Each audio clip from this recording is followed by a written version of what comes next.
नमस्कार मित्रांनो. तर सकाळी सकाळी बाबांनी मी निघालो शेताकडे. आपली सोयाबीनची पेरणी झाली, त्याच्यामध्ये आपलं तुरीची तासं थोडे बेरले होते, तर त्याच्यामुळे सकाळी सकाळी निघालो. आपण नॅशनल हायवेने आपला नॅशनल हायवे एकदम पाणी आलं, त्यामुळे गाठा झाला. पोचलो ना भाऊ शेतामध्ये. आम्ही शेतामध्ये पोचलो तर सोयाबीन कुठं कुठं दिसत होतं आणि आपले तुरीची 4-5 तासं बेरलेच होते. तर तूर लावण्यासाठी मी घेतले ना भाऊ हातात तूर.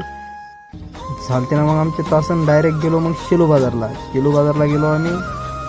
शेलू बाजारला गेलो. आम्हाला द्यायचं होतं पार्सल. आमचा मित्र आला अमरावतीतून, त्यासाठी पार्सल बरोबर गेलो. पहिले प्रज्ञेच्या दुकानावर मी आणि प्रज्ञा.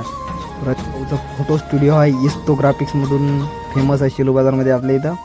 आणि भाऊच्या इथं सर्व प्रकारचे ग्राफिक्स वगैरे तयार करून मिळते. भाऊ खुशच होता आम्ही भेटल्यावर. आम्ही म्हटलं चल म्हणलं प्रज्ञा दाखव चष्मा लावून पाहते कसा दिसते.